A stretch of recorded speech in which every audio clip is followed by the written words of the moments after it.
Hello everyone, welcome to the channel. मेरा नाम है सयम बड़ोला और आज रिलेशन एंड फंक्शन का लेक्चर नंबर 2 डिस्कस करेंगे।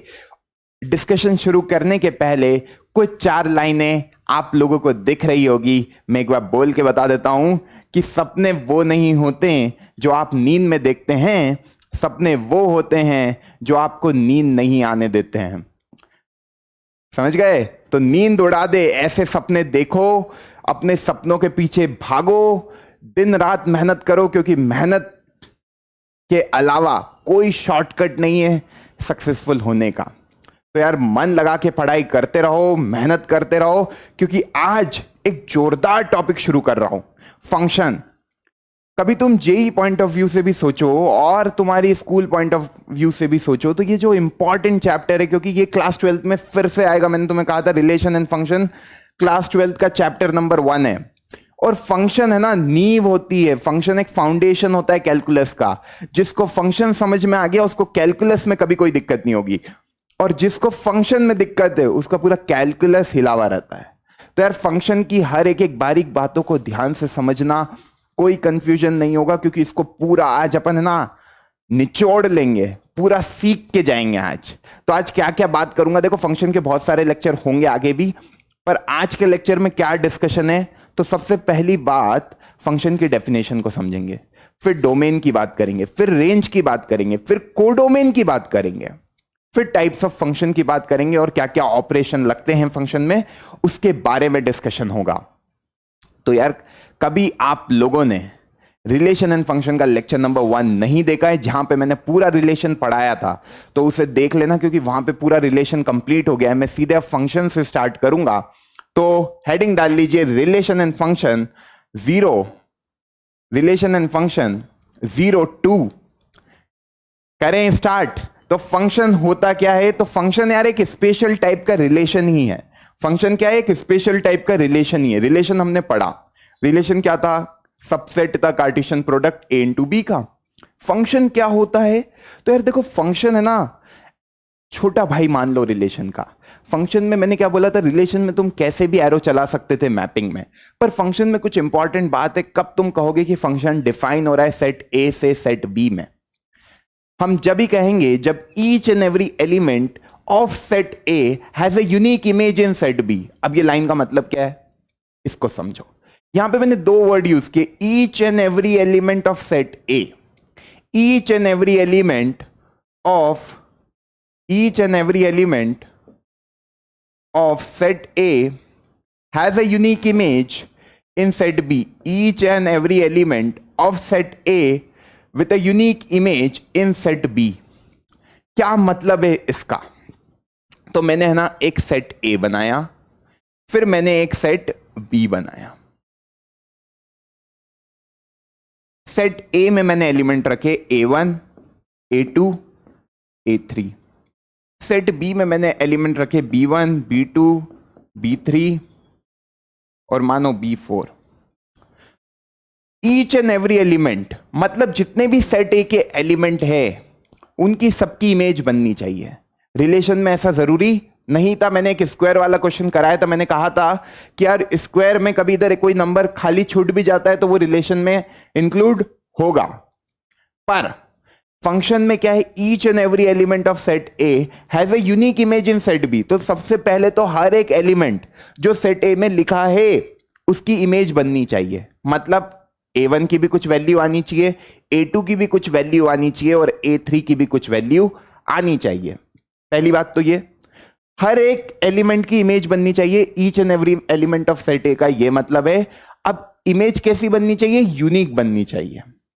ऐसा नहीं कि एक पॉइंट से, मतलब एक A1 से 2 इमेज निकल रही है। यूनिक इमेज मतलब एक ही इमेज बननी चाहिए। तो इसको ध्यान से समझो, इसको ध्यान से समझो। जैसे A1 की इमेज बन रही है B1 के साथ, A2 की इमेज बन रही है B2 के साथ, A3 की इमेज बन रही है B3 के साथ। यहां पे अपन ने क्या बनाया कि यार ये मेरा फंक्शन है f, डिफाइन हो रहा है। Function is such that define from A to B, जहां पर जो फंक्शन है, जो फंक्शन का सेट बना है वो क्या है, उसको कभी मैं लिखना चाहूं तो वो क्या है, तो यार जो मेरा फंक्शन है ना उसको लिखते एफ ऑफ एक्स है ना, एफ ऑफ एक्स। ये जो इधर लिखा हुआ है, ये जो इधर लिखा हुआ है, ये जो सेट ए में लिखा है, ये तुम्हारे होते हैं एक्स एलिमेंट। ओके, इन एलिमेंट्स को अपन नेमिंग करेंगे स्मॉल एक्स से, और जो बी के एलिमेंट है उनको नेमिंग करेंगे अपन वाई से। ठीक, तो f of x is equal to, है ना, f of x is equal to A1 की इमेज किसके साथ है, B1 के साथ, A2 की इमेज किसके साथ है, B2 के साथ, A3 की इमेज किसके साथ है, B3 के साथ।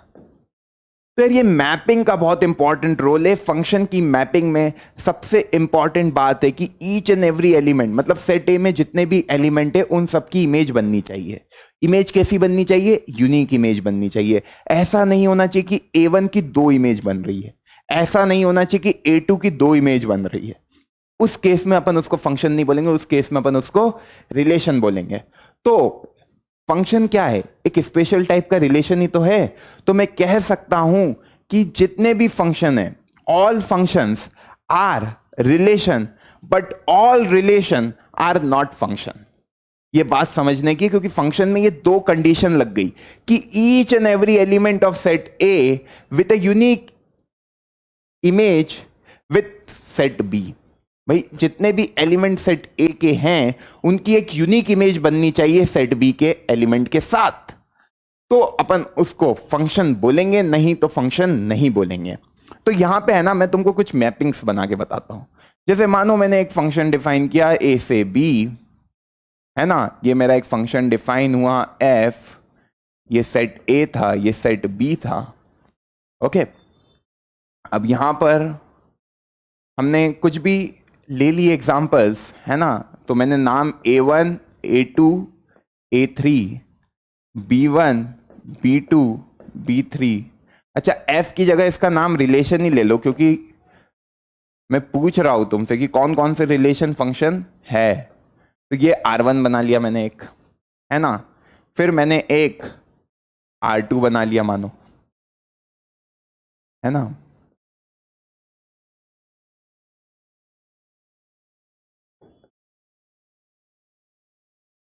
फिर मैंने एक R3 बना लिया,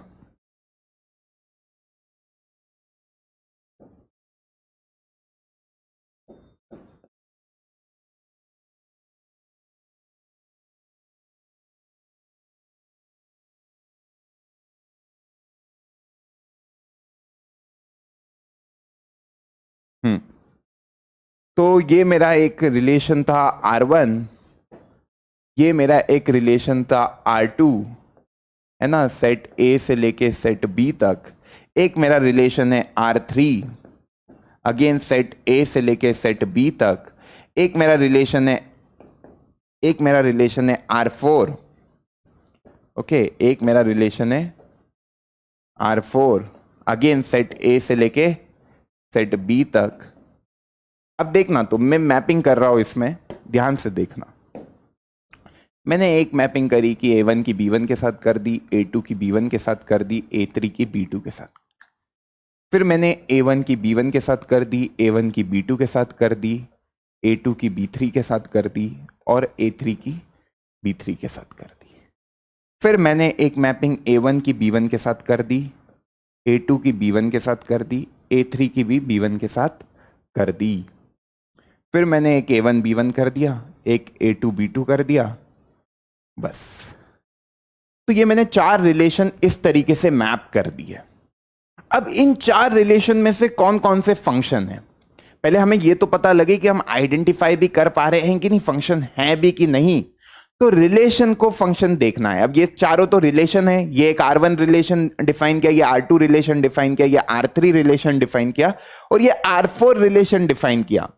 तुमसे पूछ रहा हूं कि इन चारों रिलेशन में से कौन कौन से फंक्शन हैं। ये फर्स्ट रिलेशन, ये सेकेंड रिलेशन, ये थर्ड रिलेशन, और ये फोर्थ रिलेशन। तो कभी मैं देखता हूं पहले रिलेशन को R1, क्या डेफिनेशन है फंक्शन की, every element of set A. A1 की भी इमेज है, A1 की इमेज क्या है B1, A2 की इमेज क्या है B1, A3 की इमेज क्या है B2। Every element of set A, every element मतलब A1 A2 A3 तीन एलिमेंट थे सेट ए के, तीनों की इमेज बन रही है, तीनों की इमेज बन रही है, ठीक।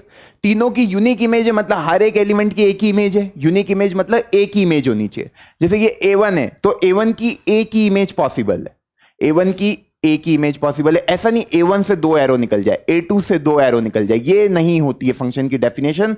जो दूसरी लाइन है ना कि every element of set A has a unique image in set B, तो ये यूनिक का मतलब क्या है कि हर एलिमेंट सेट ए का एक ही इमेज देगा सेट बी के साथ।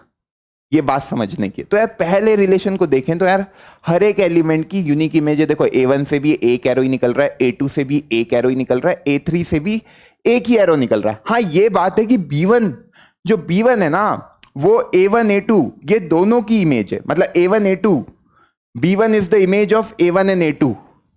B1 जो है वो इमेज A1 और A2 की है, पर ये फंक्शन है, फंक्शन है क्योंकि फंक्शन की दोनों बातों को ये सेटिस्फाई कर रहा है। तो जो रिलेशन R1 है it is a function. First वाला समझ में आया। अब सेकंड वाला देखो, सेकंड वाले में क्या दिया है इन्होंने, A1 A2 A3, A1 से दो एरो निकाल दिए। देखो हर एक, पहली लाइन तो समझ में आ रही है, every element of set A, हर एक एलिमेंट से एरो निकल रहे हैं, मतलब हमारी फंक्शन हो सकता है। सेकंड क्या है, यूनिक इमेज होनी चाहिए सेट बी में, पर A1 से तो दो एरो निकल गए। जब A1 से दो एरो निकल गए मतलब यूनिक इमेज नहीं है, A1 की दो इमेज बन रही है ना, B1 और B2, तो एक ही इमेज बननी चाहिए पर दो इमेज बन रही है, तो it is not a function. तीसरा वाला देखो R3, every element of set ए। अब देखो हर एक एलिमेंट की इमेज बन रही है और यूनिक इमेज है। देखो हर एक एलिमेंट की यूनिक इमेज है क्योंकि किसी भी एक एलिमेंट से दो एरो नहीं निकल रहे। A1 की इमेज B1 है, A2 की इमेज भी B1 है, A3 की इमेज भी B1 है। तो हर एक एलिमेंट की, हर एक एलिमेंट से देखो हर एक एलिमेंट सेट ए का इमेज दे रहा है ना, और वो यूनिक इमेज दे रहा है। ऐसा तो है नहीं कि दो एरो निकल गए किसी भी एलिमेंट से, नहीं निकल रहे ना। तो R3 भी तुम्हारा क्या है, फंक्शन है। अब R4 को देखूं तो यार पहली लाइन ही सेटिस्फाई नहीं हो रही। एवरी एलिमेंट ऑफ सेट ए, ये मेरा सेट ए होता है, ये मेरा सेट बी होता है। तो every element of set A, A3 की कोई इमेज ही नहीं है, A3 की कोई एरो ही नहीं बना दिया, A3 में कोई मैपिंग ही नहीं की है, तो यार ये तो फंक्शन है ही नहीं। तो इस सवाल में R1 and R3 are functions and R2 and R4 are not a functions. पर ये चारों क्या है, रिलेशंस है। तो एक नोट डाल लो, एक नोट डाल लो कि हर एक रिलेशन, हर एक रिलेशन फंक्शन होता है, पर हर एक function, sorry sorry sorry sorry sorry उल्टा बोल दिया यहां पर, हर एक फंक्शन रिलेशन होता है पर हर रिलेशन फंक्शन नहीं होता है। अब यहां पे देख पा रहे हो ना तुम, R2 relation and R4 relation, ये फंक्शन नहीं है पर ये रिलेशन तो है, क्योंकि रिलेशन में मैंने एरो का तुमको बोला था कोई बाउंडेशन होता नहीं है, मैपिंग अपन कैसी भी कर सकते, पर फंक्शन में ये बात इंपॉर्टेंट है। तो हर एक फंक्शन रिलेशन होता है, हर एक फंक्शन रिलेशन होता है, पर हर एक रिलेशन फंक्शन नहीं होता। यहां देख पा रहे हो R2 और R4 फंक्शन नहीं है। बात समझ में आई? तो ये बहुत बेसिक आइडिया दिया था। अब देखो एक रियल लाइफ एग्जांपल देते हैं। यहां पर मानो फंक्शन क्या है, फंक्शन एक मैथमेटिक्स की मशीन है। मानो कोई भी चीज, ये जो ए है ना, ए सेट ये मेरा इनपुट है, और ये जो मेरा बी सेट है ना ये मेरा आउटपुट है। तो अब सेट ए में, सेट ए में मैंने माना है कि मेरे पास सेट ए में ऑरेंज है, सेट ए में ऑरेंज है, मैंगो है, पाइनएप्पल है, ओके, और एप्पल है। सेट बी में, सेट बी में ऑरेंज जूस ऑरेंज जूस है ना, मैंगो जूस है,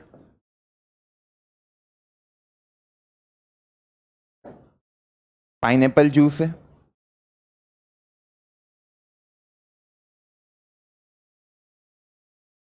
और एप्पल जूस है।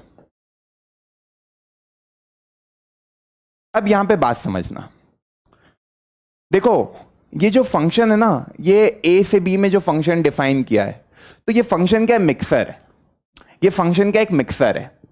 ये मेरे इनपुट है भाई, मिक्सर में मैंने ऑरेंज डाला तो क्या निकलेगा? ऑरेंज जूस निकलेगा। तो ये जो फंक्शन है ना, ये एक मशीन है।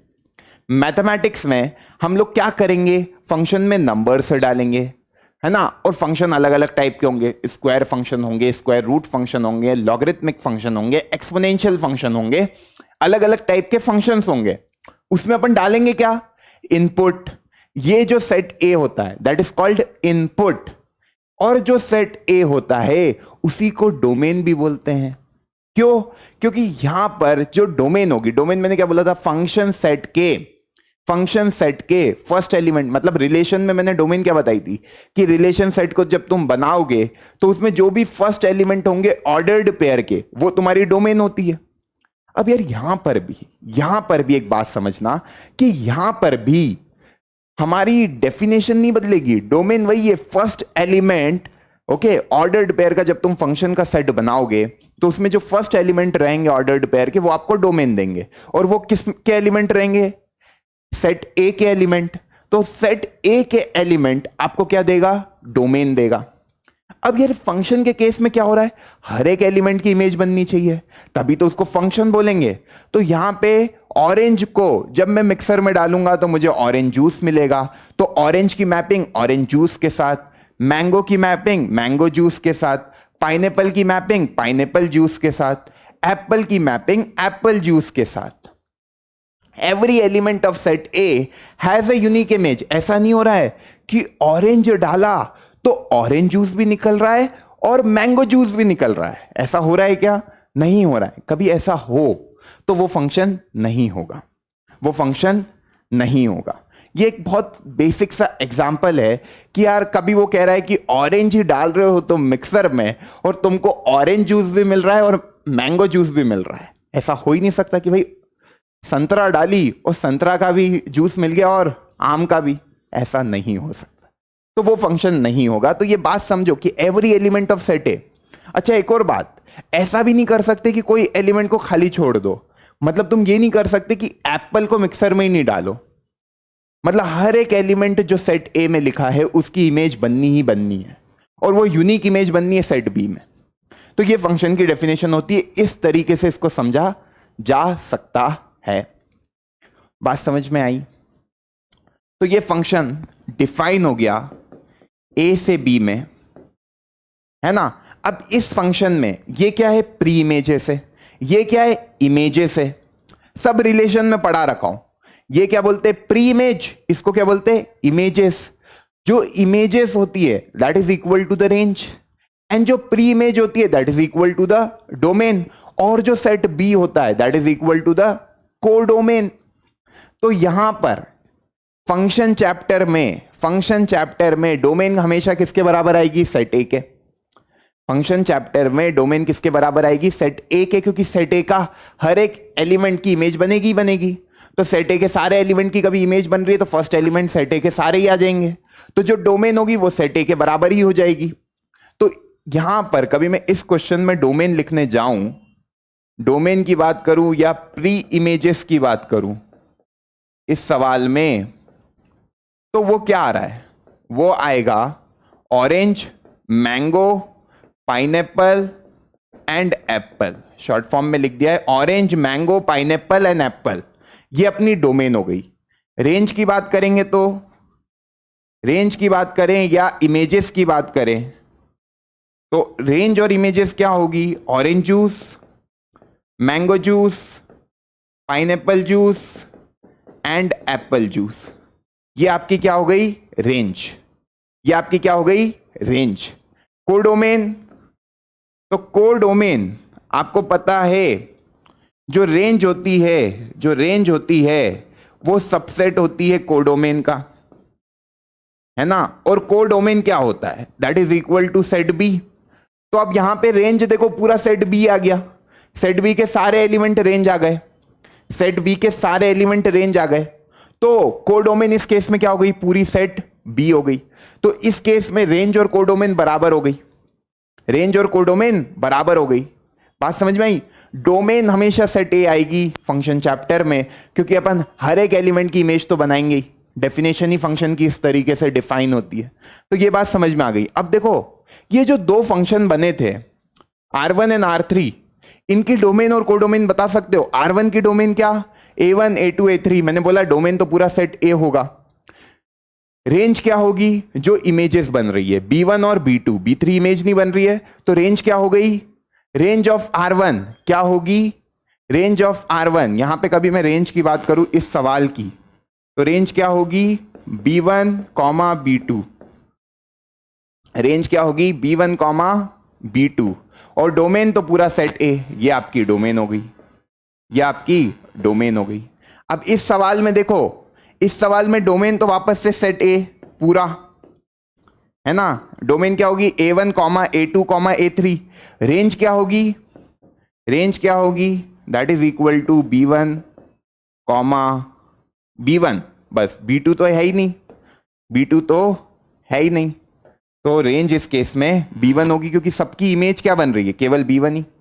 तो रेंज इसकी B1 हो गई R3 रिलेशन की, क्योंकि सबकी इमेजेस B1 पे ही जा रही है ना। ये सारे एलिमेंट की इमेज क्या है? B1 ही है। A1 A2 A3 ये सब प्री इमेज है किसकी? B1 की, और B1 इन सबकी इमेज है।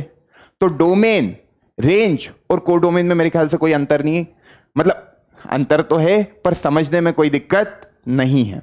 बात समझ में आ गई? पक्का? तो यार ये नोट कर लेना। बढ़ते हैं आगे, एक क्वेश्चन ले लेते हैं, है ना। 0 है ना, -1 0 1 2 3। ठीक, एक फंक्शन डिफाइन करा अपन ने, एक फंक्शन डिफाइन किया। अब देखो फंक्शन को डिफाइन कैसे करते हैं। Function is define from set A to set B, और फंक्शन को मैंने लिखा जैसे y को लिखते हैं f ऑफ x। इसको पढ़ोगे क्या? f ऑफ x, यही आपका y होता है ना। f ऑफ x ही आपका y होता है, और वो बताओ मैंने माना है x स्क्वायर। मतलब मैंने एक फंक्शन डिफाइन किया that is equal to x square. मतलब ये जो मशीन है ना, ये जो मशीन है, इस मशीन में जब मैं x भरूंगा, ये मेरे जो सेट A है ना, that is my x element. मैंने बताया था सेट A के एलिमेंट को x एलिमेंट बोलते हैं, और इनको क्या बोलते हैं? Independent variable. और ये वाला जो सेट B होता है, सेट B के एलिमेंट को क्या बोलते हैं? y, और इसको बोलते हैं डिपेंडेंट वेरिएबल, क्योंकि ये डिपेंड कर रहा है। f ऑफ x ही तुम्हारा y होता है। ये इक्वल टू x स्क्वायर मैंने लिख दिया। अब मैंने ये सेट A के कुछ एलिमेंट ले लिए, -1 0 1 2 3। अब देखो जब -1 इस फंक्शन में जाएगा, जब -1 इस फंक्शन में जाएगा, है ना। अब इधर मैं सेट B के भी कुछ एलिमेंट लिख देता हूं, 0 1 4 9। -1 जब इस फंक्शन में जाएगा, x की वैल्यू -1 रखोगे तो -1 का स्क्वायर क्या हो जाता है? 1। -1 का स्क्वायर क्या हो जाता है? 1। बात समझ पा रहे हो? -1 का स्क्वायर क्या? 1। 0 का स्क्वायर क्या? 0। 1 का स्क्वायर क्या? 1। 2 का स्क्वायर क्या? 4। 3 का स्क्वायर क्या? 9। देखो फंक्शन है every element of set A has a unique image in set B। ऐसा नहीं हो रहा है कि किसी भी एलिमेंट से 2 एरो निकल रहे, किसी भी एलिमेंट से 2 एरो नहीं निकल रहे सेट A के। अब यहां पर जो -1 और 1 है, इन दोनों की सेम इमेज है, दैट इज 1। कोई दिक्कत नहीं है, 2 एलिमेंट की सेम इमेज हो सकती है, पर एक एलिमेंट की, मतलब सेट A के एलिमेंट की 2 एलिमेंट की एक इमेज होना, दोनों बातें समझना। और मैं कहूं यार कि 1 से 2 आंसर आ रहे हैं, कि मैंने इस मशीन में 1 डाला और इसके 2 आंसर आ रहे, मानो ऐसी मैंने कोई मशीन में 1 डाला और उससे मेरे 2 आंसर आ रहे, तो उस केस में उस एक्सप्रेशन को फंक्शन नहीं बोलेंगे। मतलब 1 मेरे को एक ही आंसर देगा, यूनिक आंसर देगा। मतलब एक चीज यहां पे नोट करने की, जब भी मैं इनपुट की बात करूं, मतलब x की वैल्यू की बात करूं, तो वो मेरे को एक यूनिक आंसर देंगे। ऐसा नहीं हो सकता है कि किसी एक पर्टिकुलर x पे मेरे को 2y मिल जाए, किसी एक पर्टिकुलर x पे मेरे को 2y मिल जाए। बात समझ में आई? बात समझ में आई? तो यहां पे नोट डाल लीजिए कि पहली चीज जो डोमेन है, देखो यहां पे डोमेन क्या है, -1 0 1 2 3, रेंज क्या होगी 0 1 4 9, समझ गया। रेंज और कोडोमेन बराबर है इस केस में, क्योंकि सेट बी के बराबर ही तुम्हारी रेंज आ गई है ना। रेंज तुम्हारी इमेजेस होती है। ये ऐसा कभी कुछ दिख रहा है कि दो एरो निकल रहे एक ही पॉइंट से, तो ये फंक्शन नहीं होगा। मेरे ख्याल से फंक्शन का आइडिया लग गया होगा। कुछ क्वेश्चन करते हैं, बताना ये वाले सवाल में कि ये फंक्शन है या नहीं। ये जो रिलेशन तुम्हारे सामने लिखा है कि 4 की इमेज 6 के साथ, 3 की इमेज 9 के साथ, -11 की इमेज 6 के साथ, है ना, और 3 की इमेज है 11, तो क्या ये रिलेशन तुम्हारा फंक्शन है? तो यार यहां पे इसको देखोगे ध्यान से तो मैं बना ही लेता हूं। जो ऑर्डर्ड पेयर के पहले एलिमेंट होते हैं, वो सेट ए में लिखे जाते हैं। तो मैंने -11 पहले लिख दिया, फिर 3 लिख दिया, है ना। मतलब तुम किसी भी ऑर्डर में लिख सकते हो, ऑर्डर का कोई मतलब नहीं है, इसी ऑर्डर में लिख लेते चलो, ठीक। 4 है पहला एलिमेंट, फिर 3 है, फिर -11 है, और 3 वापस से आ गया, तो मैं लिखूंगा नहीं, क्योंकि सेट ए में, अब यहां पे मैं लिखूं सेट ए में, तो पहले एलिमेंट क्या क्या है, दैट इज 4 3 और -11। अब 3 वापस से आ गया, तो सेट में 2 बार लिखने का कोई सेंस होता नहीं है, 2 बार किसी एलिमेंट को लिखने का कोई सेंस होता नहीं है, तो लिखेंगे नहीं।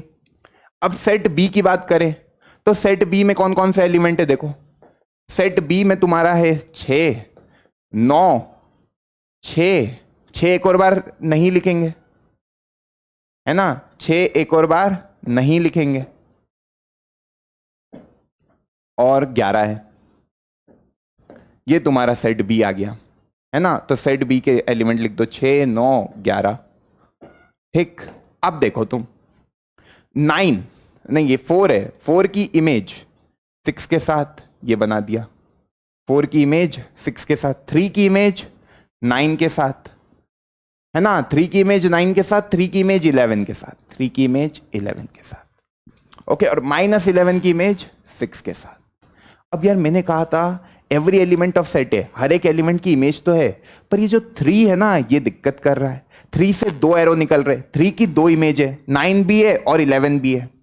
तो मैंने बोला था कि यार every element of set A has a unique image in set B. अब यहां पे यूनिक इमेज नहीं है, जो एलिमेंट नंबर 3 है सेट ए का, इसकी 2 इमेज है, तो 2 इमेज हो गई, मतलब यूनिक नहीं है। यूनिक मतलब एक ही इमेज होनी चाहिए, एक एलिमेंट जो सेट ए का है उसकी एक ही इमेज होनी चाहिए। यहां पे 3 की 2 इमेज है, 3 की 9 भी इमेज है ये वाला, और 3 की 11 भी इमेज है, तो ये रिलेशन फंक्शन नहीं है।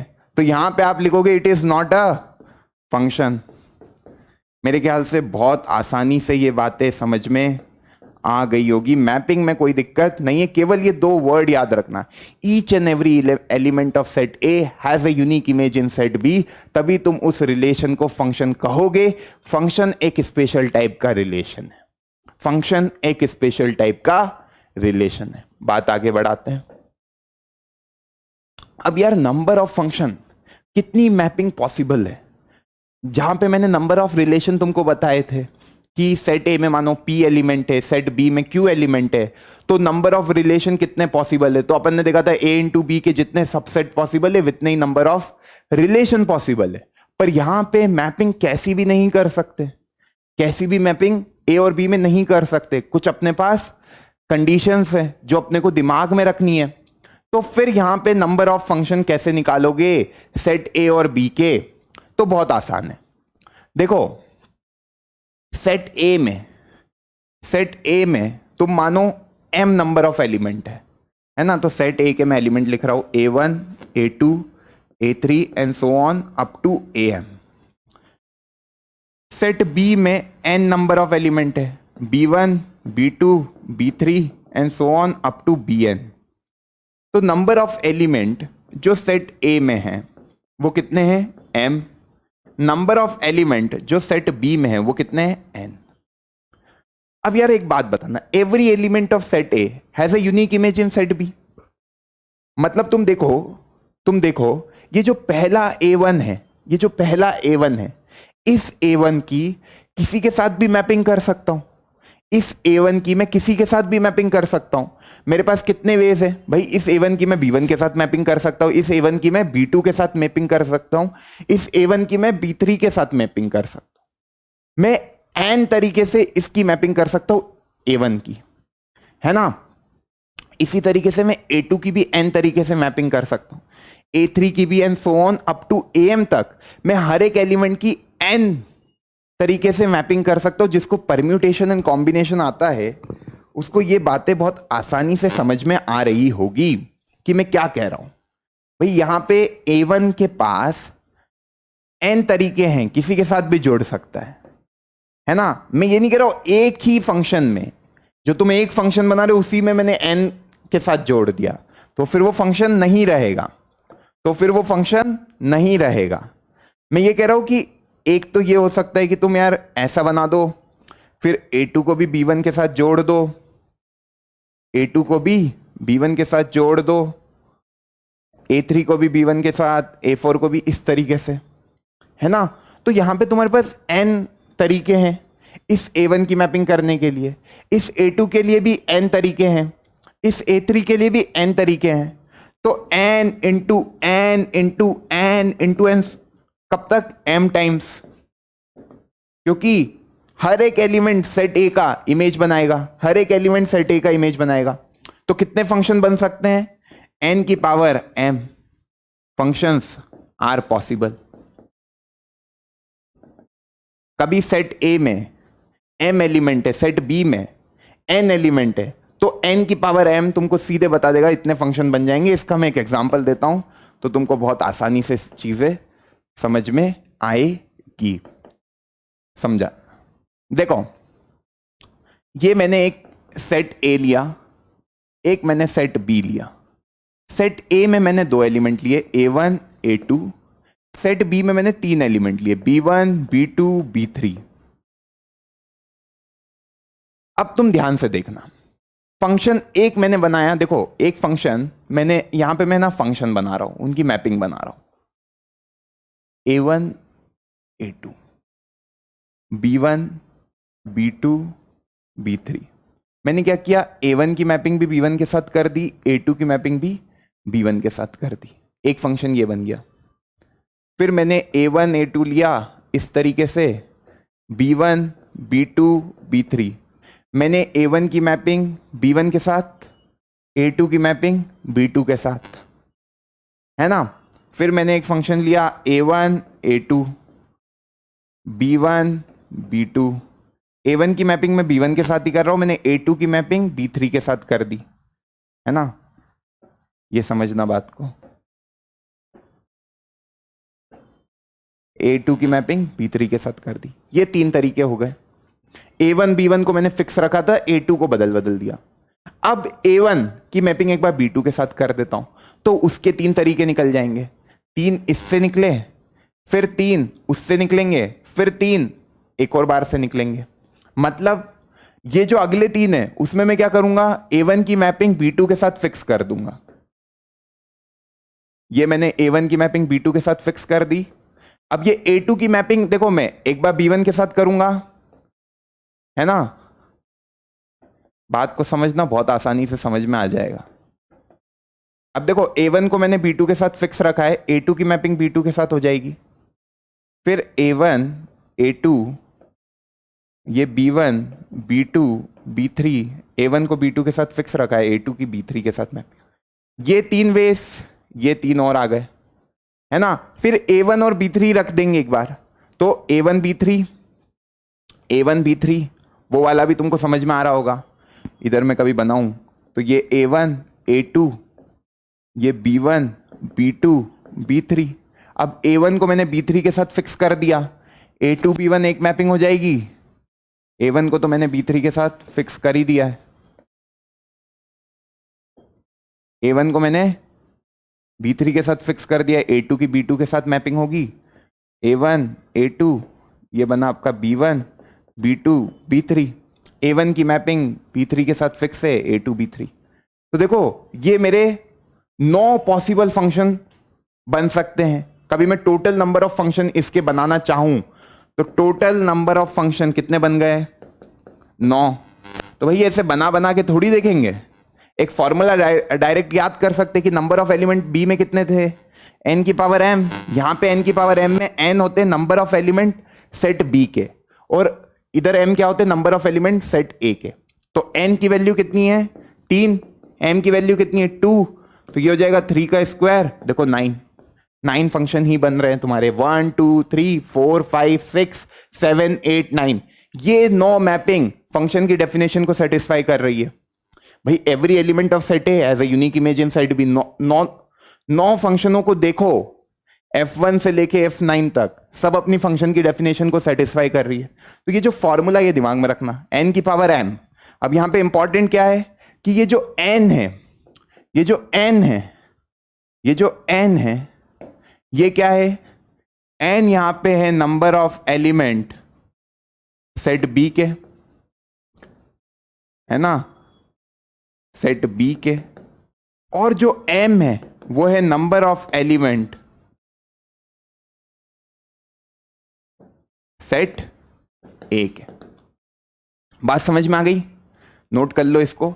अब देखो ये तो फंक्शन का आइडिया हो गया, तुमने नंबर ऑफ फंक्शंस भी निकाल लिए, डोमेन समझ ली, रेंज समझ ली, कोडोमेन समझ ली।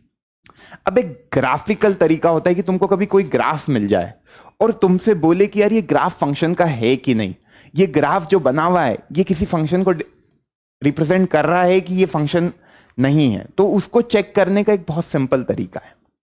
जैसे यहां पे मैंने 2 ग्राफ बनाए, this is my graph number 1, this is my graph number 2। तो यहां पे एक अपन लगाते हैं टेस्ट, जिस टेस्ट का नाम होता है वर्टिकल लाइन टेस्ट। कभी तुमको कोई भी ग्राफ दे दिया, भाई हर एक फंक्शन का ग्राफ तो बनेगा, क्योंकि फंक्शन कैसा लिखते हैं अपन, y बराबर f ऑफ x। अब यहां पे कुछ भी तुम लिखोगे ना तो उसका ग्राफ तो बनेगा ही बनेगा। भाई अलग अलग x की वैल्यू पे अलग अलग y की वैल्यू आएगी, उनको जब तुम ग्राफ पेपर पे प्लॉट करोगे तो तुमको एक कोई फिगर मिलेगा। अब यार वो जो फिगर मिला है वो एक फंक्शन को डिफाइन कर रहा है कि नहीं? ऐसे तो तुम कोई सा भी रैंडम फिगर बना सकते हो, क्या हर एक रैंडम पिक्टोरियल रिप्रेजेंटेशन फंक्शन को रिप्रेजेंट करता है? बिल्कुल नहीं। एक टेस्ट होता है वर्टिकल लाइन टेस्ट, जो तुम लगाओगे कि यार कौन सा ग्राफ फंक्शन बता रहा है और कौन सा ग्राफ फंक्शन को नहीं बता रहा है। जैसे ग्राफ 1 और ग्राफ 2 में से कौन सा ग्राफ है फंक्शन का और कौन सा ग्राफ है फंक्शन का नहीं, मतलब केवल रिलेशन का ग्राफ बना रखा है। समझ पा रहे हो? तो ग्राफ 1 को देखो, एक वर्टिकल लाइन खींचने का, कहीं पे भी इस ग्राफ 1 में मैंने वर्टिकल लाइन कभी खींची तो वो वर्टिकल लाइन कभी मैं देखूं, वो वर्टिकल लाइन हमेशा ग्राफ को एक ही जगह कट करेगी। वो वर्टिकल लाइन ग्राफ को हमेशा एक ही जगह कट करेगी। जैसे ये वर्टिकल लाइन ग्राफ को एक ही जगह कट कर रही है, दिस इज माय पॉइंट। तो यार ये मेरा x2 पॉइंट था, ये ग्राफ को एक ही जगह कट कर रही है, ये वाला पॉइंट होगा x2 f ऑफ x2, है ना। तो अपन कहेंगे कि ये क्या है, ग्राफ 1 मेरा क्या है, ग्राफ 1 मेरा क्या है, graph 1 is a function. Graph 1 मेरा क्या है, फंक्शन है। पर ग्राफ 2 में कभी मैं एक वर्टिकल लाइन खींचता हूं, ग्राफ 2 में कभी मैं वर्टिकल लाइन खींचता हूं, तो ग्राफ 2 की वर्टिकल लाइन देखो, ग्राफ को ये वाले पॉइंट पे और ये वाले पॉइंट पे कट कर रही। ये तुम्हारी y एक्सिस है, ये तुम्हारी x एक्सिस है, और ये तुम्हारा ग्राफ है। देखो समझना, ग्राफ क्या है यहां पे, ग्राफ ये है, this is your graph and this is your graph, ये जो मैंने हाइलाइटर से बनाया है ना। तो जब भी तुम एक वर्टिकल लाइन खींचोगे, मतलब एक line parallel to y axis, कभी वो ग्राफ को एक जगह कट कर रही है तो वो ग्राफ तुम्हारे फंक्शन को रिप्रेजेंट करेगा। कभी वो लाइन ग्राफ को 2 जगह कट कर रही है या 2 से ज्यादा, मतलब 1 से ज्यादा, तो वो ग्राफ तुम्हारा फंक्शन नहीं होगा। यहां पे तुम देख सकते हो कि जो ग्राफ 2 है, जो मेरा ग्राफ 2 है वो फंक्शन नहीं है। क्यों? क्योंकि ये रेड लाइन मैंने खींची, तो रेड लाइन को देखो 2 जगह पे ये कट कर रहा है। यार ये मेरा रेड लाइन पे मैंने माना x2, ये पॉइंट मेरा x2 है, तो ये वाला जो पॉइंट है that is f of x2, f of x2, और ये वाला x2 दूसरा, मतलब दो वैल्यू आ गई ना, एक पर्टिकुलर एक्स पे दो वाई आ रहे हैं, एक पर्टिकुलर एक्स पे दो वाई आ रहे हैं, तो एक पर्टिकुलर एक्स पे दो वाई तो हो ही नहीं सकते, तो ये फंक्शन नहीं है, तो graph 2 is not a function. तो यार ग्राफ को देखकर, तुमको कभी ग्राफ दे रखा है तो तुम ग्राफ को देखकर केवल एक वर्टिकल लाइन खींचना पैरेलल टू वाई एक्सिस, कभी वो ग्राफ को एक ही जगह कट कर रहा है तो तुम्हारा जो ग्राफ है वो फंक्शन का ग्राफ है, कभी वो एक से ज्यादा बार कट कर रहा है तो वो तुम्हारा फंक्शन नहीं होगा। कितना आसान है वर्टिकल लाइन टेस्ट। ठीक है, बड़े आगे, बड़े आगे। अच्छा, तो यार ये फंक्शन की कहानी इतनी समझ में आई सबको पक्का? तो यार अब है ना, कुछ ऑपरेशंस होते, कुछ अलजेब्रा होता है रियल फंक्शन का जो तुम्हें समझना है, तो मैं हेडिंग डलवा देता हूं, अलजेब्रा ऑफ रियल फंक्शन। अब देखो अलजेब्रा ऑफ रियल फंक्शन में जो काम की बातें हैं वो क्या क्या है समझना। सबसे पहला point algebra of real function में जो है वो है कि जैसे तुम्हारे पास दो फंक्शन है, एक कोई फंक्शन है एफ एक्स, एक कोई फंक्शन है जी एक्स। कभी तुम उन दोनों फंक्शन को ऐड कर रहे हो, कभी तुम उन दोनों फंक्शन को ऐड कर रहे हो, कभी तुम उन दोनों फंक्शन को सब्ट्रैक्ट कर रहे हो, कभी तुम उन दोनों फंक्शन का मल्टीप्लीकेशन कर रहे हो, कभी तुम उन दोनों फंक्शन का डिवीजन कर रहे हो। तो वो कैसे करोगे? तो जैसे मानो यार कोई फंक्शन है एफ एक्स, कोई फंक्शन है एफ एक्स और कोई फंक्शन है जी एक्स। तो यार मेरे को कभी f x plus minus g x करना है, इसी को मैं ऐसे भी लिखता हूं f plus minus g of x. भाई दोनों बात एक ही है, तो मैं डायरेक्टली दोनों फंक्शन को ऐड कर सकता हूं, दोनों फंक्शन को सब्ट्रैक्ट कर सकता हूं। ठीक है, फंक्शन में ऐसा कोई वो नहीं होता है कि कोई बाउंडेशन है। जैसे मानो यार मेरा एक फंक्शन है एफ एक्स 2x प्लस 3 और एक मेरा फंक्शन है जी एक्स एक्स स्क्वायर। तो अब मेरे से पूछ रहा है कि f plus g of x निकालो, तो मैं क्या करूंगा, f of x plus g of x कर दूंगा। f ऑफ एक्स क्या है मेरा, दैट इज 2x प्लस 3 और जी एक्स कितना है मेरा एक्स स्क्वायर। मैं सीधे दोनों फंक्शन को ऐड कर सकता हूं। ऐसे ही मैं दोनों फंक्शन में कभी सब्ट्रैक्शन करना है तो मैं डायरेक्टली कर सकता हूं, कोई दिक्कत नहीं है। ठीक, सेकेंड पॉइंट क्या है, सेकेंड पॉइंट क्या है कि जैसे मेरे दो फंक्शन है ना, मेरे दो फंक्शन है एफ जी ऑफ एक्स, यहां पे मैं दोनों फंक्शन का क्या कर रहा हूं, प्रोडक्ट। तो मैं डायरेक्टली दोनों फंक्शन का प्रोडक्ट भी कर सकता हूं। तीसरा पॉइंट, कभी दोनों फंक्शन का मेरे को डिवीजन करना है। ये देखो, ये इस तरीके से लिखा है, इसका मतलब यही है कि एफ ऑफ एक्स को डिवाइड करना है जी ऑफ एक्स में, तो मैं कर सकता हूं डायरेक्टली, कोई दिक्कत नहीं है। यही एग्जांपल ले लो, कभी तुमको f of x into g of x करना है तो क्या करोगे, 2x प्लस 3, 2x प्लस 3 यहीं पे इसका आंसर कभी मैं निकालना चाहूं तो 2x प्लस 3 का मल्टीप्लीकेशन में डायरेक्टली कर दूंगा एक्स स्क्वायर के साथ, और यहां पे डिवीजन निकालना है कभी इसी क्वेश्चन में, तो 2x प्लस 3 का मैं डिवीजन कर दूंगा एक्स स्क्वायर के साथ, कोई दिक्कत नहीं होती है। अब यहां पे इंपॉर्टेंट क्या होता है कि डोमेन और रेंज में क्या अंतर आ जाता है।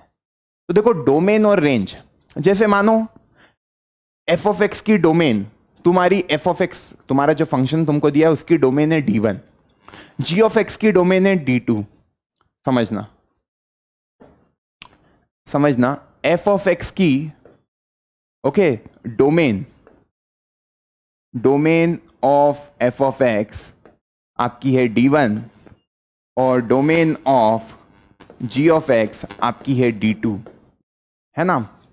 तो जब मैं सम कर रहा हूं, है ना, या सब्ट्रैक्शन कर रहा हूं या मल्टीप्लिकेशन कर रहा हूं, है ना, दो फंक्शन का मल्टीप्लिकेशन कर रहा हूं और जो नया फंक्शन बन रहा है उसकी डोमेन कैसे निकालोगे। तो देखो सम करना, मतलब सम करना हो या सब्ट्रैक्शन करना हो या प्रोडक्ट करना हो, इन तीनों केस में डोमेन आपकी जो निकलेगी, जो फंक्शन बनेगा वो निकलेगी d1 का इंटरसेक्शन ले लेना d2 के साथ, d1 का इंटरसेक्शन ले लेना d2 के साथ। भाई डोमेन निकालोगे तुम d1 function of f of x की, और D2 क्या है, डोमेन है जी ऑफ एक्स की, उन दोनों डोमेन का इंटरसेक्शन ही होगा जब तुमने ऑपरेशन लगा दिया, दोनों फंक्शन को ऐड कर दिया या दोनों फंक्शन को सब्ट्रैक्ट कर दिया या दोनों फंक्शन का मल्टीप्लीकेशन कर दिया। अब एक और बात कि यार मैंने कभी डिवाइड करा, ये तो मेरा एक हो गया फर्स्ट वन। सेकेंड वन क्या कि मैंने डिवाइड कर दिया, इन दोनों फंक्शन को मैंने डिवाइड कर दिया। तो इस केस में जो डोमेन बनती है वो बनती है D1 का इंटरसेक्शन D2 के साथ माइनस वो वैल्यू x की जिस पे g ऑफ x क्या हो रहा है आपका, जीरो बन रहा है, जिस पे g ऑफ x आपका जीरो बन रहा है, वो वैल्यू को आपको रिजेक्ट करना है। तो D1 का इंटरसेक्शन D2 के साथ करना, उस सेट में से जो g ऑफ x है वो जिस वैल्यू पे जीरो हुआ है, g ऑफ x मतलब ये डिनोमिनेटर जिस वैल्यू पे जीरो हुआ है वो वाले x को आपको हटा देना है। जैसे मानो f ऑफ x मैंने क्या लिया था इस सवाल में 2x प्लस 3 और x²। तो देखो 2x प्लस 3x², ये डिवीजन हो गया। अब ये f ऑफ x और g ऑफ x, अब देखो जो f ऑफ x की डोमेन है भाई, f ऑफ x मेरा फंक्शन था 2x plus 3, g of x मेरा फंक्शन था x²। तो जो डोमेन है, डोमेन मतलब x की वो वैल्यू जिस पे फंक्शन डिफाइन हो। तो इन दोनों में ऐसा कोई भी x तो ऐसा नहीं है जिस पे मेरा फंक्शन क्या हो, नॉट डिफाइंड, मतलब मेरे को कोई आउटपुट ही ना मिले। यहां पे मैं हर एक रियल नंबर रख सकता हूं ना, क्योंकि न्यूमरेटर में x है तो मैं हर एक वैल्यू x की रख सकता हूं। तो domain of f of x जो D1 की वैल्यू है इस केस में क्या हो गई r, और D2 की वैल्यू यहां पे एक स्क्वायर फंक्शन है तो वो भी क्या हो गई r।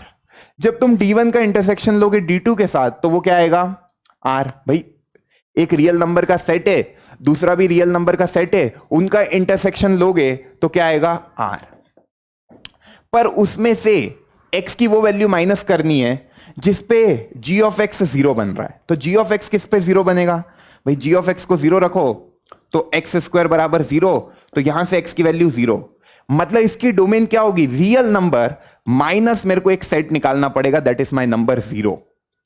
तो इस फंक्शन की f by g of x की कभी मेरे से डोमेन पूछ ली जहां पे f ऑफ x मेरा क्या है, जहां पे मेरा ये f ऑफ x है 2x प्लस 3 और ये g ऑफ x है, तो डोमेन क्या होगी कि D1 का इंटरसेक्शन करूंगा D2 के साथ माइनस जिस वैल्यू पे जो डिनोमिनेटर है वो जीरो बन रहा है, g ऑफ x जिस पे जीरो बन रहा है, क्योंकि डिनोमिनेटर जीरो बन गया उस केस पे तुम्हारा फंक्शन क्या हो जाता है, नॉट डिफाइंड।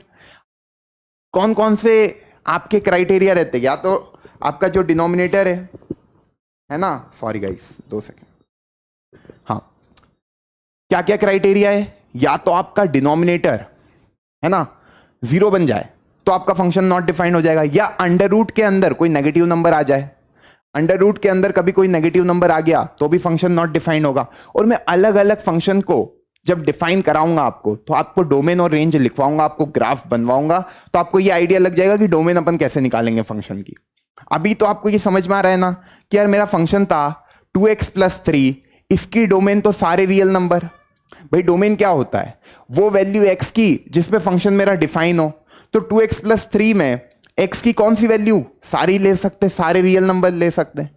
और ये जितने भी अलजेब्रा लग रहे हैं ये रियल फंक्शंस पे लग रहे हैं, मतलब जो फंक्शन रियली एग्जिस्ट करते हैं जिस पे x की रियल वैल्यूज पे उसकी कुछ वैल्यू आए। अब कुछ फंक्शन पता है क्या होता है, ऐसा नहीं होता है फंक्शन में कि तुमने कुछ भी इनपुट डाला तुमको आउटपुट सारे रियल नंबर मिले, मतलब तुमने सारे रियल नंबर इनपुट डाले और तुमको आउटपुट भी सारे रियल नंबर मिले, ऐसा नहीं होता है। ऐसा भी हो सकता है तुमने सारे रियल नंबर डाले तुमको केवल पॉजिटिव नंबर मिल रहे आउटपुट में। मतलब ऐसा हो सकता है कि किसी की डोमेन हो x बिलोंग्स टू r पर रेंज हो y belongs to 0 to infinity, जैसे स्क्वायर फंक्शन में कभी भी नेगेटिव में तुम्हारा नंबर नहीं आएगा। बात समझ में आ रही है? तो उस केस में तुम्हारी डोमेन तो सारे रियल नंबर हो गए, पर जो रेंज है वो क्या होगी, वो तुम्हारी केवल होगी positive number, that is 0 to infinity, closed interval at 0 and open interval at infinity. तो एक क्वेश्चन कर लो अब इसका अलजेब्रा का। तुमको एफ ऑफ एक्स दे रखा है 2x+1, जी ऑफ एक्स दे रखा है x² + 1, है ना। अब देखो इसकी डोमेन, एफ ऑफ एक्स की डोमेन क्या है, domain of f of x. पहले मेरे को बताओ domain of f of x कितनी है। यहां पे इस क्वेश्चन में उसकी कोई जरूरत नहीं, पर मैं तुमको बस यूं ही लिखवा रहा हूं। रियल नंबर, सारे रियल नंबर तुम लिख सकते हो। और domain of g of x क्या है भाई, domain of g of x numerator का ही फंक्शन है, that is x² + 1, polynomial function है। इसकी भी जो डोमेन है दैट इज रियल ओनली, सारे रियल नंबर एक्सेप्टेड है, x की कोई भी रियल वैल्यू रख सकते हो। तो डोमेन दोनों की क्या है, रियल रियल। जब f+g करोगे तो d1 intersection d2, real number का इंटरसेक्शन रियल नंबर के साथ आंसर आएगा रियल नंबर, तो इसकी डोमेन भी क्या आएगी, रियल नंबर ही। तो f+g करो, मतलब f+g, तो सीधे तुम ऐड कर सकते हो, दैट इज 2x+1 + x² + 1, ये आ गया तुम्हारा f+g। इसी तरीके से f-g भी तुम निकाल सकते हो, है ना, दैट इज 2x+1 - x² + 1। ये 1 और 1 कैंसिल हो जाएंगे, यहां से आया आपका 2x - x², ये आपका क्या आएगा 2x + x² + 2, है ना। अब f × g, f × g की बात कर रहे हैं, f × g की बात कर रहे हैं, तो यार f × g की बात कर रहा है ये, तो fx में क्या है 2x + 1, gx में क्या है x² + 1, तो 2x + 1 × x² + 1, है ना। ये आपका f × g आ गया। इसकी डोमेन भी क्या है, रियल नंबर, क्योंकि मैंने क्या बोला था, प्रोडक्ट में, सम में और डिफरेंस में, मतलब एडिशन में, सब्ट्रैक्शन में और प्रोडक्ट में डोमेन कैसे निकालते हैं, d1 इंटरसेक्शन d2। जो डोमेन है एफ ऑफ एक्स की, जो डोमेन है जी ऑफ एक्स की, उनका इंटरसेक्शन कर लो, सम करने के बाद, सब्ट्रैक्ट करने के बाद या मल्टीप्लीकेशन करने के बाद डोमेन क्या हो जाएगी उसका, दोनों का इंटरसेक्शन। तो इसकी भी डोमेन क्या आ गई, रियल नंबर। पर f/g में, f/g में क्या होगा, 2x + 1 / x² + 1। अब मेरे को बताओ x² + 1 कभी 0 हो सकता है क्या। मैंने क्या बोला था कि d1 इंटरसेक्शन d2 होता है जब तुम डिवाइड करते हो दो फंक्शन को, उसमें से एक वैल्यू निकालनी रहती है जिसपे g ऑफ x क्या हो जाता है, 0 हो जाता है, वो x तुमको निकालने रहते हैं। तो यार g ऑफ x 0, x² + 1, मेरे को एक चीज बताना, कभी 0 होगा क्या। एक पॉजिटिव नंबर में एक पॉजिटिव नंबर ऐड करेंगे तो क्या वो कभी 0 होगा क्या, नहीं होगा। तो यहां पे g ऑफ x कभी 0 होगा ही नहीं, तो ऐसा कोई x मेरे को रिमूव करना ही नहीं है। तो यहां पे डोमेन क्या हो जाएगी, d1 इंटरसेक्शन d2, अगेन इसकी डोमेन क्या हो गई, r। मतलब ये वाले फंक्शन की कभी तुमसे डोमेन पूछ रहा है तो इस फंक्शन की भी डोमेन क्या है, रियल नंबर ही है, x बिलोंग्स टू r है। इसकी डोमेन भी क्या है, x belongs to r। Product में भी डोमेन क्या है, x belongs to r। Difference में, एडिशन में भी डोमेन क्या है, x बिलोंग्स टू r। तो यहां पे डोमेन का मैंने एक आइडिया दिया कि डोमेन को कैसे खेलना है, ठीक है। एडिशन, सब्ट्रैक्शन और मल्टीप्लिकेशन में डोमेन जो पहले फंक्शन की है और जो डोमेन दूसरे फंक्शन की, उन दोनों का इंटरसेक्शन कर लेना। जब डिवीजन की बात हो तो वो वैल्यू को चेक करना कि g ऑफ x, मतलब जो डिनोमिनेटर में फंक्शन लिखा है वो किस x पे 0 हो रहा है। इस केस में ऐसा कोई भी x नहीं है जिसपे x² + 1 0 हो, तो ऐसा कोई भी x मेरे को रिमूव नहीं करना है डोमेन में से। मतलब ये जो g ऑफ x 0 है ना, ये नल सेट ही आ गया, तो भाई d1 इंटरसेक्शन d2 ही मेरा आंसर हो जाएगा। बात समझ में आई। इस g ऑफ x = 0 की वैल्यू नल सेट ही हो गई, तो माइनस कुछ करना ही नहीं है। बात समझ में आई गई होगी, है ना। तो बढ़ते हैं आगे, बहुत आसान था। अब यहां पे कुछ टाइप्स ऑफ फंक्शन मेरे को आपके साथ डिस्कस करने हैं। एक होता है आइडेंटिटी फंक्शन। किस फंक्शन को आइडेंटिटी फंक्शन बोलते हैं, तो लिख लो, है ना, y = x और y को ही f ऑफ x बोलते हैं। तो ये जो फंक्शन होता है, ये जो फंक्शन होता है that is f of x = x, ये फंक्शन तुम्हारा आइडेंटिटी फंक्शन होता है। क्यों आइडेंटिटी फंक्शन है, जो x की वैल्यू रख रहे हो वही y की वैल्यू है, जो x की वैल्यू रख रहे हो वही y की वैल्यू है। मतलब इस आइडेंटिटी फंक्शन को, जैसे ये फंक्शन डिफाइन है ए से बी में, है ना, ये फंक्शन डिफाइन है ए से लेकर बी में, समझना। तो यहां पर आप एक बात समझो कि जब मैं इस फंक्शन को लिखूंगा तो जो फर्स्ट एलिमेंट है ऑर्डर्ड पेयर का वो इक्वल होगा second element of ordered pair के। मतलब यहां तुम देखो y बराबर x, ये क्या है, एफ ऑफ एक्स को y बोलते हैं, y बराबर x, मतलब y और x बराबर है, y और x बराबर है। कभी मैं इसका ग्राफ बनाना चाहूं आइडेंटिटी फंक्शन का, तो ये मेरी y एक्सिस है, ये मेरी x एक्सिस है ना। आइडेंटिटी फंक्शन क्यों बोल रहे हैं अब समझना है इसको। देखो x की वैल्यू 1 रखूंगा तो y की वैल्यू भी 1 आएगी, x की वैल्यू 2 रखी तो y की वैल्यू भी 2, x की वैल्यू 3 तो y की वैल्यू भी 3, है ना। तो ये जो मेरा फंक्शन बना है, ये मेरा जो फंक्शन बना है, यहां पे तुम देख सकते हो ये 1 रखा था तो ये 1 आया, ये 2 रखा तो ये 2 आया, मतलब x और y बराबर है। ये -1 रखा तो -1 आया, मतलब जो इनपुट रख रहे हैं, जो इनपुट रख रहे हैं वही आउटपुट आ रहा है, जो इनपुट रख रहे हैं वही आउटपुट आ रहा है। -2 रखा तो -2। तो जब इनपुट आपका इक्वल हो जाए, जब इनपुट आपका इक्वल हो जाए आउटपुट के, मतलब मैंने इनपुट में भरा 1 तो आउटपुट में भी 1 निकला, इनपुट में मैंने 1.5 भरा तो आउटपुट में भी 1.5। तो ये जो y बराबर x है ना, ये एफ ऑफ एक्स बराबर x, ये मशीन में कुछ भी तुम डालोगे तो जो तुमने डाला वही तुम्हारा निकल के बाहर आ जाएगा, इसलिए इसको आइडेंटिटी फंक्शन बोल रहा है। आइडेंटिटी मतलब सेम, जो डालोगे वही निकल के आ गया, मतलब कुछ बदला नहीं, कुछ बदला नहीं। तो उन फंक्शन को बोलते हैं आइडेंटिटी फंक्शन। उनका ग्राफ ऐसा होता है कि स्ट्रेट लाइन बनती है ना, एक स्ट्रेट लाइन बनती है जो एक्स एक्सिस के साथ 45 डिग्री का एंगल बनाती है। अब ये पूरा 90 डिग्री है तो ये भी 45 डिग्री का एंगल बनता है। अब यार ये मेरी तो स्ट्रेट लाइन लग नहीं रही है ना, क्योंकि मेरा हाथ आखिरी में ऐसा हो गया था, पर ये बिल्कुल एक स्ट्रेट लाइन बनेगी क्योंकि जो एक्स की वैल्यू होगी वही वाई की वैल्यू होगी। तो इस लाइन का कभी मैं स्लोप निकालने की कोशिश करूं तो स्लोप होता है 1, क्योंकि स्लोप किसी भी लाइन का कैसे निकालते हैं, tan थीटा tan 45 1। तो ये जो y बराबर x है, y बराबर x है या f ऑफ x बराबर x है, इसको आइडेंटिटी फंक्शन बोलते हैं, क्योंकि इसमें जो इनपुट डलता है वही आउटपुट आ जाता है। तो -√2 इसमें डालोगे तो -√2 ही तुम्हारा आंसर आएगा। मतलब ये जो f ऑफ x बराबर x मशीन है ना, ये क्या करती है पता है, यहां से मैंने जो इनपुट डाला, मैं इनपुट डाल रहा हूं, मानो √2, तो √2 ही इधर बाहर निकलेगा इस मशीन में से। कभी मैं यहां से डाल रहा हूं √3 तो √3 ही बाहर निकलेगा। तो यहां पर y बराबर x हो जाता है, ठीक है। जो इनपुट है वही आउटपुट के बराबर हो जाएगा। बहुत सिंपल था, ये समझ में आया होगा।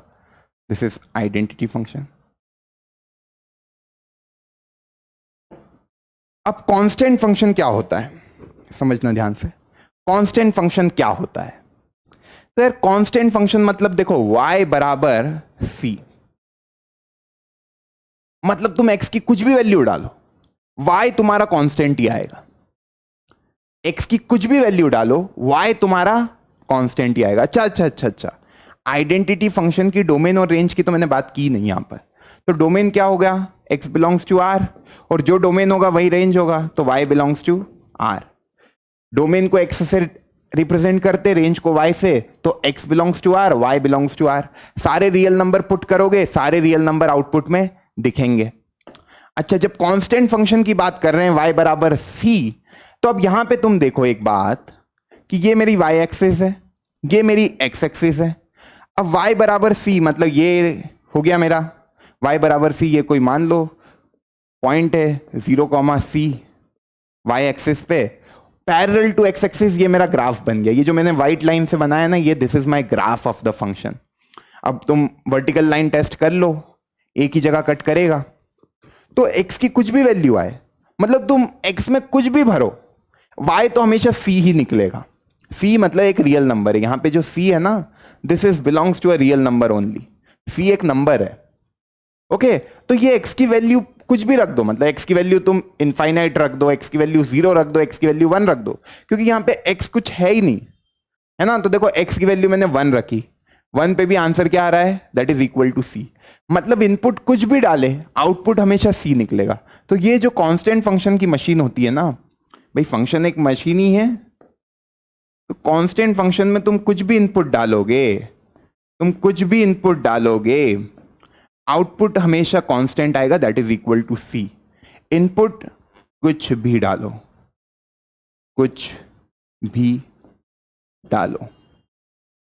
आउटपुट हमेशा सी ही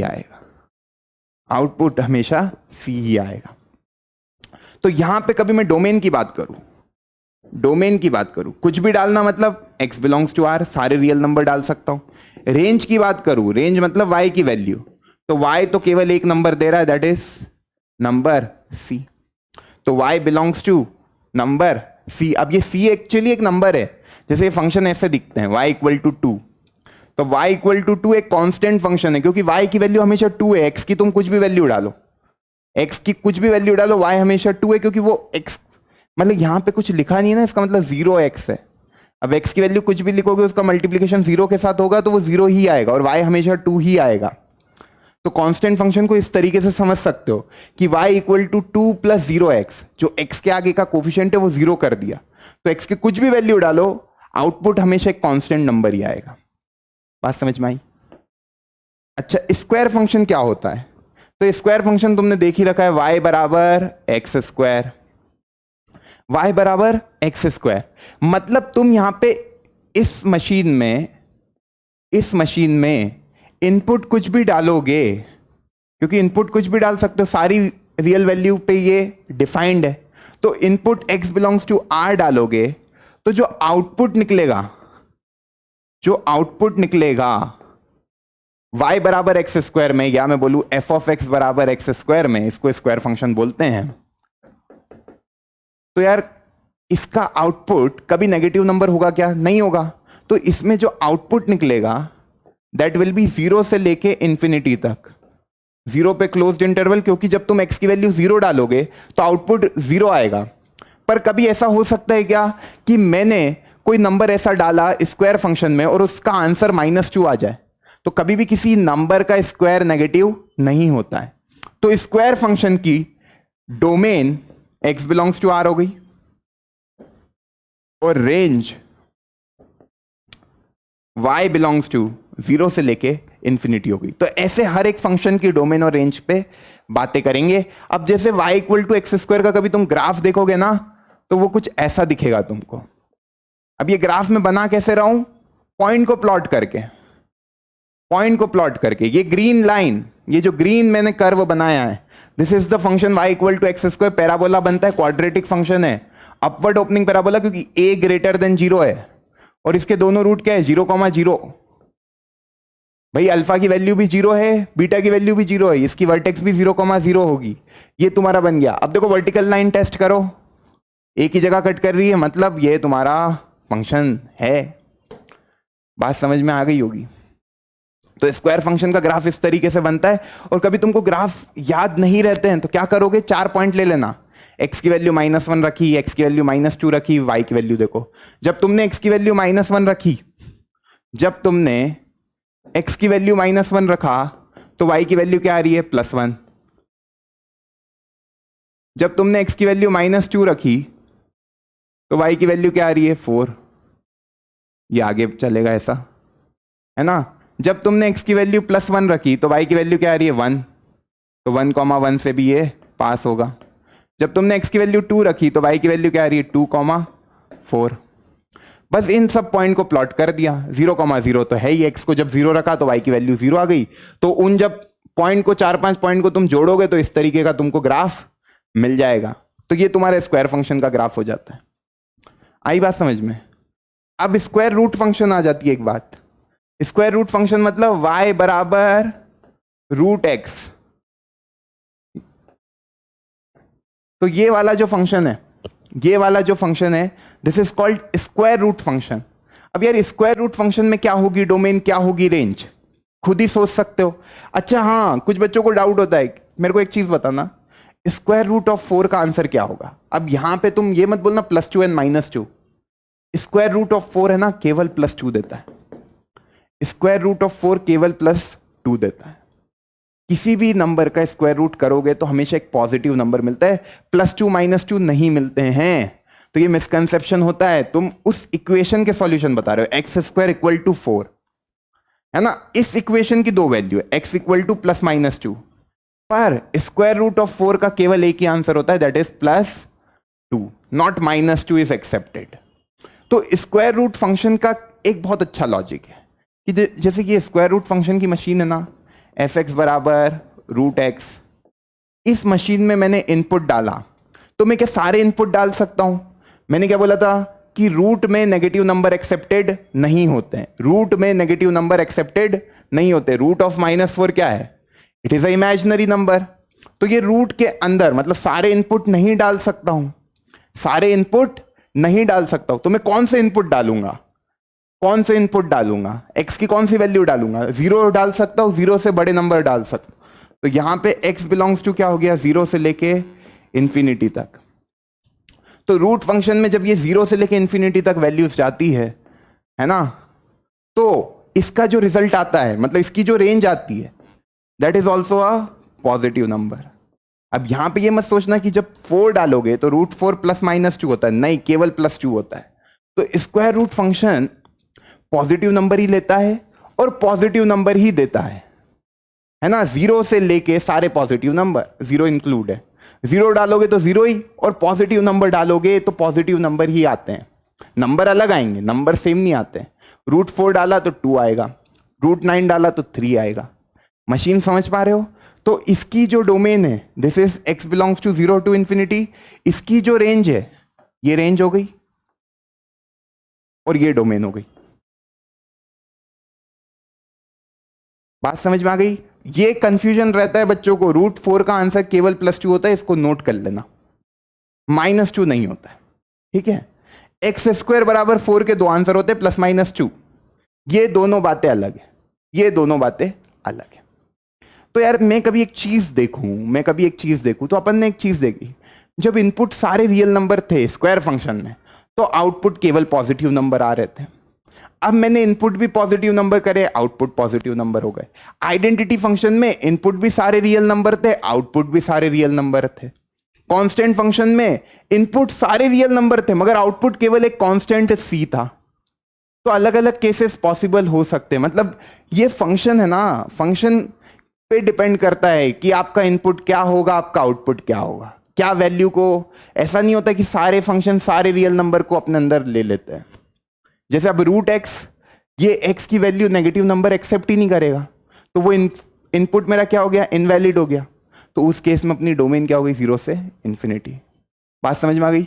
और भी टाइप के फंक्शन अपन अगले लेक्चर में देखेंगे, मॉड्यूलस, लॉगरिथमिक, एक्सपोनेंशियल, और वहां पे भी अपन उनका ग्राफ और ये सब बनाएंगे। अच्छा, इसका ग्राफ कैसा बनता है? y = √x का। तो देखो, y = √x का कभी मेरे को ग्राफ बनाना है तो वो ग्राफ कुछ ऐसा बनेगा, वो ग्राफ कुछ ऐसा बनेगा, वो ग्राफ कुछ ऐसा बनेगा। भाई x को 0 रखा, y 0 आया, x की वैल्यू 1 रखी, y की वैल्यू 1 आई, x की वैल्यू 2 रखी तो y की वैल्यू √2 आई, x की वैल्यू जब 4 रखूंगा तो y की वैल्यू 2 आएगी।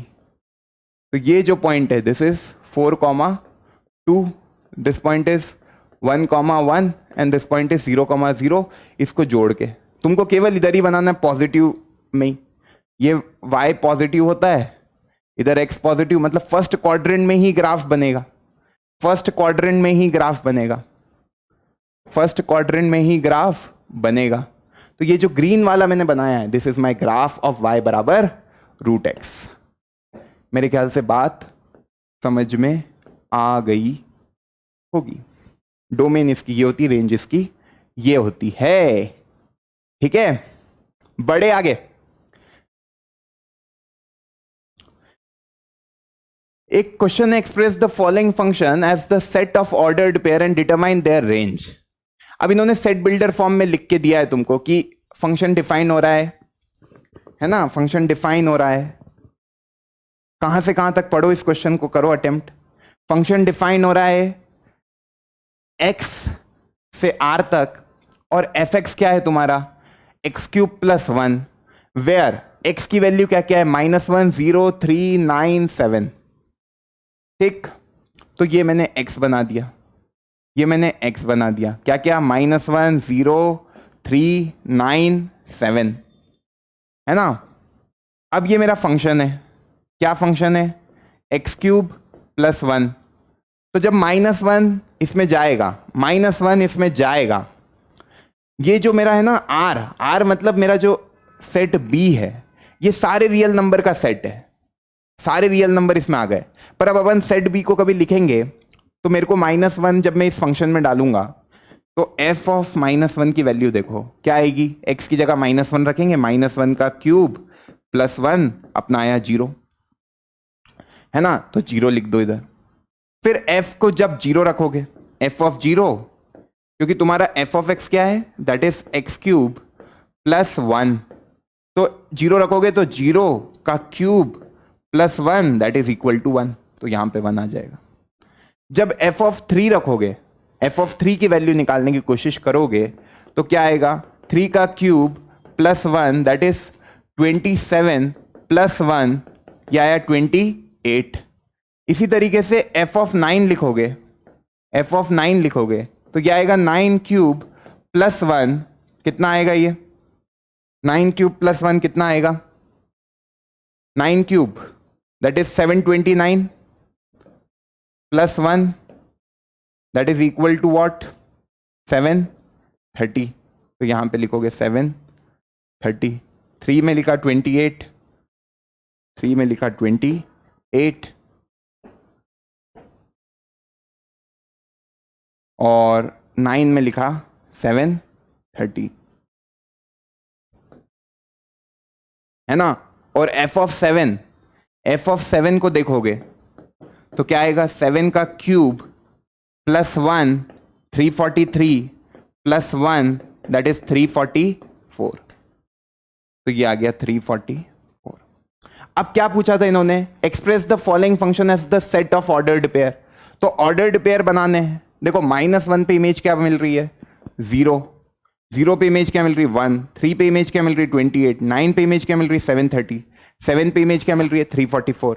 तो ये अपना ऑर्डर्ड पेयर कभी मेरे को लिखने पड़े इसमें तो मैं कैसे लिखूंगा, है ना। ऑर्डर्ड पेयर मेरे को कभी इसमें लिखने रहे तो मैं कैसे लिखूंगा देखना। -1 0 -1, 0, है ना। फिर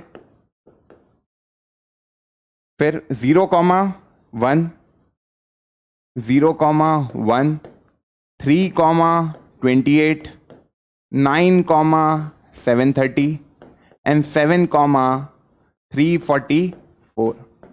कोई दिक्कत? ये अपना आ गया फंक्शन, है ना, ये फंक्शन आ गया।